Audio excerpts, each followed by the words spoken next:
తన ఇష్టాలని పంచుకునేటువంటి మనిషి తనకి లైఫ్ మేట్గా దొరకాలి అని ప్రతి ఒక్కరూ కోరుకుంటారు.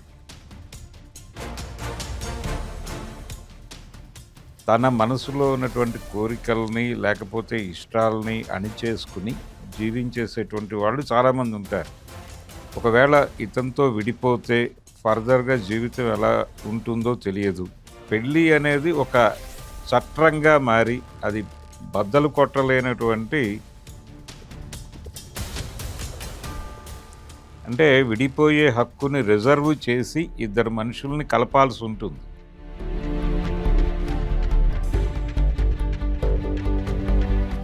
భారతీరాజా గారి గురించి ఆయన తీసినటువంటి ఆత్మబంధువు అనే సినిమాలో లైన్ ఇదే. ఆ ఊరి పెద్దకి మామూలుగా ఆ భార్యతో కాపురం చేస్తూ ఉంటాడు. ఆ భార్యతో చాలా ఇబ్బందులు పడుతూ ఉంటాడు. తను ఎలాంటి లైఫ్ మేట్ని కోరుకున్నాడో తన యవ్వనంలో అలాంటి లక్షణాలతోనే ఈ అమ్మాయి ఉంటుంది.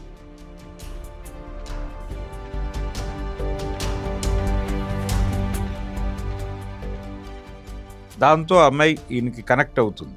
కనెక్ట్ అయిన తర్వాత వాళ్ళిద్దరి మధ్య ఒక మౌన బంధం నడుస్తూ ఉంటుంది. దాదాపుగా ఇదే లైన్తో దాసరి నారాయణరావు గారు ఇంకో సినిమా తీశారు. అదే టైం అక్కినేని నాగేశ్వరరావు గారు చేశారు. అందులో మేఘ సందేశంలో జయసుధ, జయప్రద ఇద్దరు యాక్ట్ చేశారు. సమాజపరమైన ఒత్తిళ్లు చాలా బీభత్సమైన స్థాయికి చేరుకుంటాయి. వాళ్ళ జీవితాలు ఎలా ముందుకు వెళ్ళాలి అనేటువంటి ఒక కన్ఫ్యూజన్లో ముగుస్తాయి రెండు కథలు కూడా.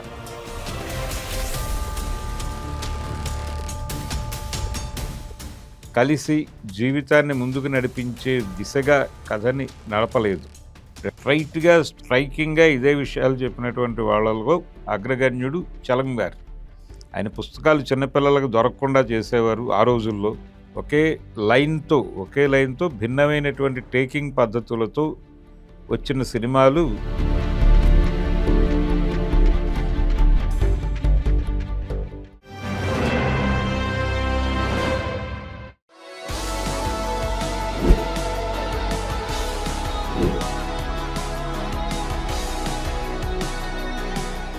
సహజంగా ప్రతి మనిషికి కొన్ని అభిరుచులు ఉంటాయి. అలాగే తనకి ఇష్టాలు ఉంటాయి. తన ఇష్టాలని పంచుకునేటువంటి మనిషి తనకి లైఫ్ మేట్గా దొరకాలి అని ప్రతి ఒక్కరూ కోరుకుంటారు. అది ఆడైనా మగైనా. కానీ చాలా సందర్భాల్లో అది జరగదు. అంటే భిన్నమైనటువంటి అభిరుచులు ఉన్నవారు దొరకటంతో పాటు కొన్ని సందర్భాల్లో వీరి అభిరుచుల్ని గౌరవించి వాటికి అవకాశం కల్పిస్తూ ఆ స్పేస్ని ఇచ్చేసేటువంటి ఒక డెమోక్రటిక్ మెథడ్ కూడా ఉండనటువంటి లైఫ్ మేట్ దొరికినప్పుడు జీవితాలు నరకంగా అనిపిస్తాయి. కానీ రాజీ పడిపోయి ఏదో కారణం, అంటే సమాజంకి భయపడో లేకపోతే ఎవరు ఏమనుకుంటారో, ఎందుకు అనవసరంగా జీవితాన్ని రిస్క్ చేయటం అనో రాజీ పడిపోయి తన మనసులో ఉన్నటువంటి కోరికల్ని లేకపోతే ఇష్టాలని అణిచేసుకుని ఎవరి కోసమో ఈ బతుకుల్ని బలి చేసుకుంటూ అలా జీవించేసేటువంటి వాళ్ళు చాలామంది ఉంటారు. అంటే ఒక రకంగా జీవశవాలు లాగా జీవించేస్తూ ఉంటారు. ఉదాహరణకి ఒక అద్భుతమైనటువంటి రచయిత్రి తను వివాహం చేసుకున్న తర్వాత ఆ భర్తకి తన భార్య రచనలు చేయటం ఇష్టం లేదు అనుకుంటే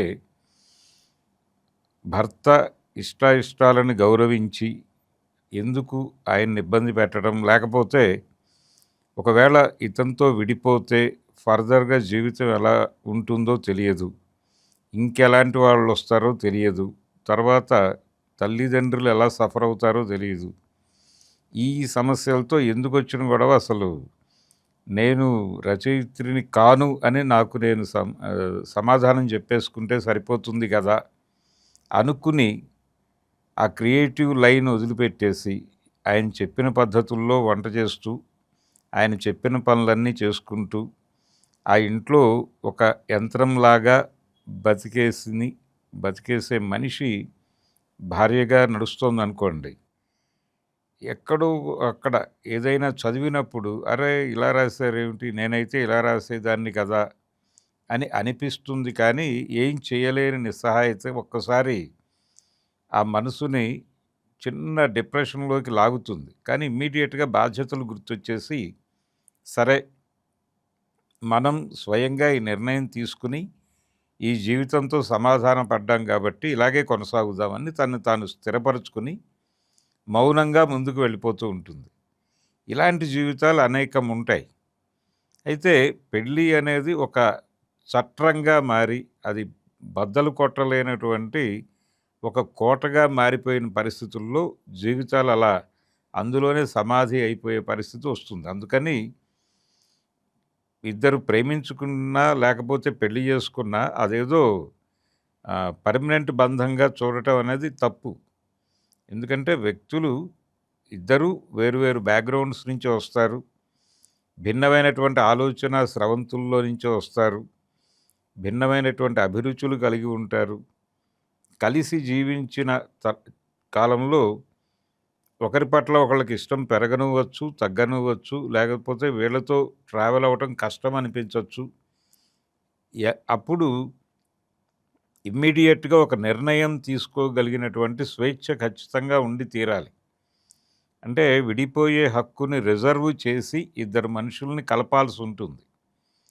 అలా కలపకపోతే అనేక అనర్థాలు సంభవిస్తాయి.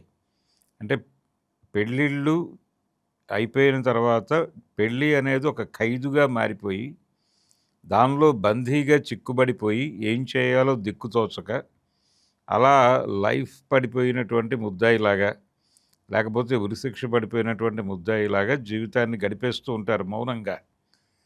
ఇలా మౌనంగా గడిపేస్తున్నప్పుడు ఎక్కడో ఒక చోట తమ అభిరుచులకి తగినటువంటి, లేకపోతే తను అనుకున్నటువంటి ఇలా ఉండాలి నా లైఫ్ మేట్ అనుకున్నటువంటి వాళ్ళు తారసపడ్డప్పుడు ఆ మనసు కొట్టుమిట్టాడుతుంది. ఈ కొట్టుమిట్టాడటం అనే అంశాన్ని తీసుకుని కథగా మలిచి సినిమాలు తీసినటువంటి డైరెక్టర్లు ఉన్నారు. వాళ్ళల్లో ప్రధానంగా చెప్పుకోవాల్సింది ఈ మధ్య కాలంలో కన్నుమూసినటువంటి భారతీరాజా గారి గురించి. ఆయన తీసినటువంటి ఆత్మబంధువు అనే సినిమాలో లైన్ ఇదే. అంటే ఊరి పెద్ద శివాజీ గణేశన్ గారు ఆయన చేసిన క్యారెక్టర్ అది. మొదల్ మర్యాదై అనే పేరుతో తమిళ్లో వచ్చిన సినిమాని తెలుగులో ఆత్మబంధువు అనే పేరుతో రీమేక్ చేశారు. రీమేక్ కాదు, సారీ, డబ్ చేశారు. ఆ డబ్బింగ్ సినిమా కూడా చాలా అద్భుతంగా వచ్చింది. అంటే రాజశ్రీ గారి కంట్రిబ్యూషన్ ఉంది, చాలా బాగా డబ్బింగ్ వచ్చింది. జగ్గయ్య గారు గాత్రదానం చేశారు శివాజీకి. ఇవన్నీ కలిసి ఇళయరాజా గారి సంగీతము, పాటలు ఇవన్నీ ప్రజలకు విపరీతంగా కనెక్ట్ అయినాయి. పర్టికులర్గా ఇందులో కథ ఇందాక నుంచి నేను చెప్పినటువంటి ఉపోద్ఘాతం అంతా ఈ సినిమా కథ గురించి. ఆ ఊరి పెద్దకి మామూలుగా పెళ్ళైపోతుంది. అందరికీ ఎలాగైతే సాంప్రదాయంగా పెళ్ళైపోతుందో అలాగే ఒక అమ్మాయిని చూస్తారు, ఆయన తాళి కట్టేస్తాడు బాధ్యతగా. ఆ భార్యతో కాపురం చేస్తూ ఉంటాడు. ఆ భార్యతో చాలా ఇబ్బందులు పడుతూ ఉంటాడు. అంటే ఆయన స్వభావానికి, ఆయనకు ఉండేటువంటి అభిరుచులకి పూర్తి భిన్నమైనటువంటి ప్రకృతితో ఉంటుంది ఆవిడ. అయినప్పటికీ భార్య కాబట్టి ఆయన మౌనంగా భరిస్తూ ఉంటారు తప్ప ఎక్కడా కూడా రివోల్ట్ అవ్వడు, ఆవిడ్ని వదిలేసేటువంటి ఆలోచన చేయడు. చాలా మౌనంగా భరిస్తూ వెళ్తూ ఉంటాడు. ఇలా జీవితం సాఫీగా సాగుతూ ఉంటుంది. 50 వయసు దాటిపోతుంది, 55 దాకా నడుస్తుంది. తన జీవితం ఇంతే అని చెప్పి తనని తాను సమాధానపరుచుకుని బతికేస్తూ ఉంటాడు. ఈ బతుకుతున్న క్రమంలో ఆయనకు ఒక 18-20 సంవత్సరాల మధ్య వయసు కలిగినటువంటి ఒక అమ్మాయి తారసపడుతుంది. ఆ అమ్మాయి తను ఎలాంటి లైఫ్ మేట్ని కోరుకున్నాడో తన యవ్వనంలో అలాంటి లక్షణాలతోనే ఈ అమ్మాయి ఉంటుంది. ఉండటంతో ఒక్కసారి మనసు అటువైపు చూస్తుంది. కానీ ఆ అమ్మాయికి తనకు ఉన్నటువంటి వయసు రీత్యా ఉన్న వ్యత్యాసము ఇవన్నీ పరిగణనలో తీసుకుని తను కట్టడిలో ఉండాలి, కంట్రోల్లో ఉండాలి అనుకుంటాడు. కానీ కుదరదు. దాదాపుగా ఇదే పరిస్థితి ఆ అమ్మాయిది కూడా.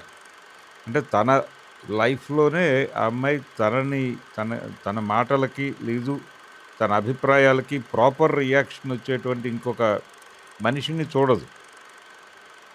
తను ఎలాంటి రియాక్షన్ అయితే అవతల మనిషి నుంచి ఎక్స్‌పెక్ట్ చేస్తోందో, అలాంటి రియాక్షన్ ఇచ్చినటువంటి వ్యక్తి ఈ 55 సంవత్సరాలు దాటిపోయినటువంటి ఊరి పెద్ద. దాంతో అమ్మాయి ఈయనకి కనెక్ట్ అవుతుంది. కనెక్ట్ అయిన తర్వాత వాళ్ళిద్దరి మధ్య ఒక మౌన బంధం నడుస్తూ ఉంటుంది. ఈ మౌన బంధానికి ఒక్కొక్కళ్ళు ఒక్కొక్క పేరు పెట్టుకుని ట్రోల్ చేయటం మొదలుపెడతారు ఊళ్ళో. ఈ ట్రోలింగ్ విషయం ఆయనకు తెలుస్తుంది. ఈ అమ్మాయికి కూడా సూచనప్రాయంగా తెలుస్తుంది. కానీ ఎక్కడో వీళ్ళిద్దరిది విడిపోలేనంత బంధం. విడగొట్టడానికి సమాజం నైతిక బెత్తం తీసుకుని రకరకాల ప్రయత్నాలు చేస్తూ ఉంటుంది. కానీ విడిపోయే పరిస్థితి కాదు వీళ్ళది. ఎందుకంటే ఇదేదో జస్ట్ వాళ్ళిద్దరిని 2 యూనిట్లుగా తీసుకొచ్చి కలిపిన వ్యవహారం కాదు.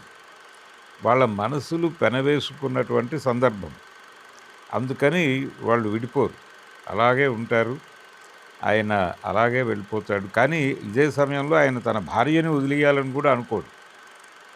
ఆవిడకి ఇవ్వాల్సిన స్పేసు, ఆ గౌరవం ఇస్తూనే ఈ రిలేషన్ కూడా ఇది కేవలం ఇది ఆత్మకి సంబంధించిన వ్యవహారం మాత్రమే. శరీరానికి సంబంధించిన గొడవ కాదు అన్న పద్ధతిలోనే వ్యవహరిస్తారు ఇద్దరూ కూడా. అందుకని ఆత్మబంధువు అని టైటిల్ పెట్టారు ఆ సినిమాకి. దాదాపుగా ఇదే లైన్తో దాసరి నారాయణరావు గారు ఇంకో సినిమా తీశారు. అదే టైం. ఈ 2 సినిమాలు వచ్చింది 2-3 సంవత్సరాలు అటు ఇటుగా ఒకే టైంలో వచ్చినాయి. ఆ సినిమాలో కూడా ఊరి పెద్ద నాగేశ్వరరావు గారు, అక్కినేని నాగేశ్వరరావు గారు చేశారు. అందులో మేఘ సందేశంలో జయసుధ, జయప్రద ఇద్దరు యాక్ట్ చేశారు. జయసుధ ఈయన భార్యగా నటించింది.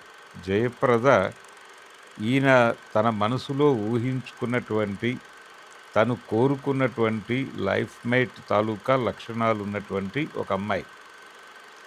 ఆ అమ్మాయి తారసపడే వరకు ఈయన ఈ భార్యతో కంఫర్టబుల్ లైఫే లీడ్ చేస్తూ ఉంటాడు.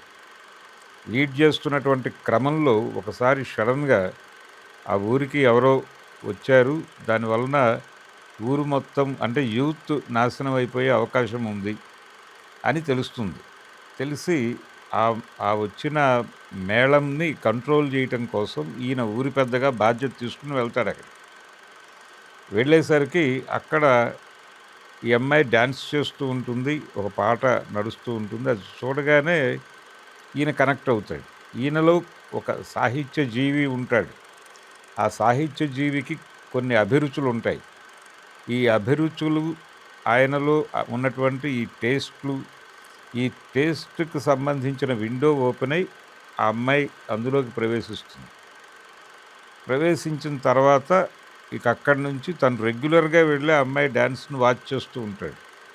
ఇది కూడా ఆత్మికమైనటువంటి బంధమే. కానీ ప్రపంచం దీన్ని తన యాంగిల్లో అర్థం చేసుకుంటుంది.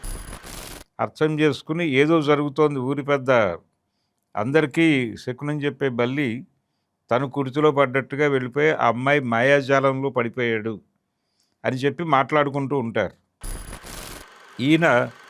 ఈయనకు తెలుసు ప్రపంచం తన గురించి చాలా హీనంగా మాట్లాడుకుంటోంది అని.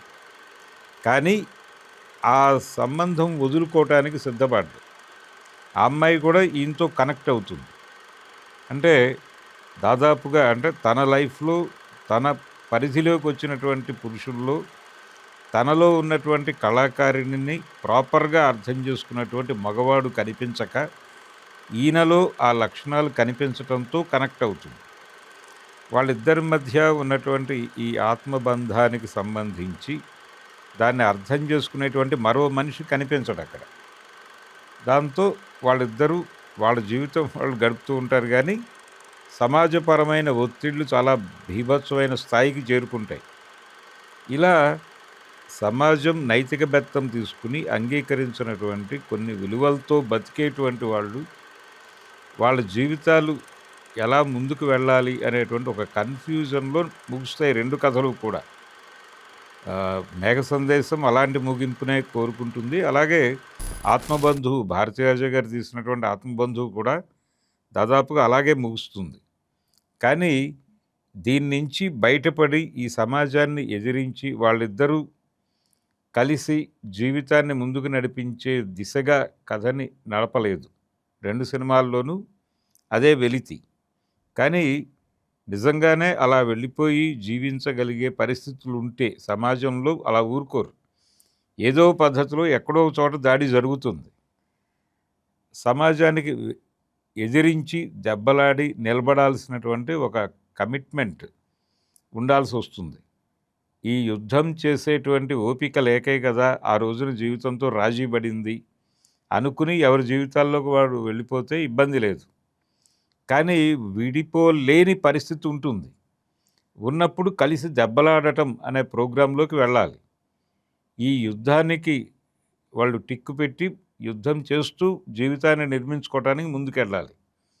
అలా ఒక ఆశావహ దృక్పథంతో. అలాగే పెళ్ళి అనేది అవరోధంగా మారకూడదు, వ్యక్తిగత అభిరుచులకి కట్టడిగా మారకూడదు, ఒక బోన్గా మారకూడదు, వ్యక్తి స్వేచ్ఛని భంగపరిచే ఒక జైలుగా మిగలకూడదు. ఆ జైలుని బద్దలు కొట్టాలి అనే కోరిక పుట్టడానికి కారణం అదే. అందుకని ఖచ్చితంగా పెళ్ళి అనేటువంటి బంధంలో కూడా ఒక స్వేచ్ఛ ఉండి తీరాలి. ఆ స్వేచ్ఛని ప్రతిపాదిస్తూ అనేక సినిమాలు తర్వాత వచ్చినాయి. కానీ సమాజం వాటి పట్ల తన పద్ధతిలో విమర్శనే ఎక్కువ పెట్టింది. నిజానికి ఇలాంటి స్వేచ్ఛ ఉండాలి మానవ సంబంధాల్లో అని ప్రతిపాదించినటువంటి చాలామంది రచయితల్ని బూతు రచయితలుగా ముద్ర వేసి పక్కన పారేసినటువంటి చరిత్ర కూడా సమాజానికి ఉంది. పర్టికులర్గా గుడిపాటి వెంకటాచలం గారి పరిస్థితి అదే. ఇంకొంచెం లాజికల్గా మనుషుల మధ్య ఉండవలసిన సంబంధాలు ఏమిటి, ఉన్న సంబంధాలు ఏమిటి, వీటిని ఎలా మలుచుకోవాలి, ఎలా మార్చుకోవాలి అని సూచనప్రాయంగా రేఖామాత్రంగా చెప్పినటువంటి రచయితలు కొడవటిగంటి కుటుంబరావు గారు లాంటి రచయితలు చాలామంది ఉన్నారు. కానీ స్ట్రైట్గా స్ట్రైకింగ్గా ఇదే విషయాలు చెప్పినటువంటి వాళ్ళలో అగ్రగణ్యుడు చలం గారు. అందుకని చలం గారి పట్ల సమాజం కొంచెం అప్రమత్తంగా ఉండేది. ఆయన పుస్తకాలు చిన్నపిల్లలకు దొరకకుండా చేసేవారు ఆ రోజుల్లో. ఇలాంటి కేర్ అంతా తీసుకునేవాళ్ళు. ఇది వ్యక్తి స్వేచ్ఛకి కట్టుబాట్లకి మధ్య జరిగేటువంటి ఘర్షణ. ఆ ఘర్షణని కథా వస్తువుగా తీసుకుని 2 సినిమాలు, తమిళ్లో మొదల్ మర్యాదై, తెలుగులో మేఘ సందేశం. ఆ మొదల్ మర్యాదై సినిమానే తెలుగులో డబ్ చేసి ఆత్మబంధువుగా విడుదల చేయటం, తెలుగులో కూడా అది ఘన విజయం సాధించటం. ఒకే లైన్తో భిన్నమైనటువంటి టేకింగ్ పద్ధతులతో వచ్చిన సినిమాలు ఆత్మబంధువు, అలాగే మేఘ సందేశం. ఈ సినిమాలని ఇంత బ్రాడర్ స్పాన్లో, ఇంత బ్రాడర్ కాన్వాస్లో అర్థం చేసుకోకపోతే అవి 2 కూడా ఇబ్బందికరమైనటువంటి సినిమాలుగానే కనిపిస్తాయి ప్రపంచానికి. అంటే ఏదో ఒక దుర్మార్గ విలువని ప్రతిపాదించడం కోసం చేయలేదు. జీవితంలోనూ వివాహంలోనూ ఉండవలసినటువంటి ప్రజాస్వామికత గురించి మాత్రమే ఆ 2 సినిమాలు ప్రస్తావించాయి. అందుకని అవి 2 డెఫినెట్గా మానవ సంబంధాలని ప్రస్తావించిన సినిమాలుగా వాటి రెండిటికీ ఒక ప్రత్యేక స్థానం ఇచ్చి తీరాలి సినిమా చరిత్రలో. అలా ఈ సినిమాలు చూడని వారు ఎవరైనా ఉంటే మళ్ళీ ఇమ్మీడియట్గా అది దొరుకుతుంది, యూట్యూబ్లో అవైలబుల్లే. చూస్తే అర్థమైపోతుంది జీవితాల్లో ఉండవలసిన ప్రజాస్వామికత లేకపోతే జీవితాలు ఎలా జైళ్లుగా మారిపోతాయి అనటానికి ఈ 2 సినిమాలు అద్భుతమైన ఉదాహరణలు.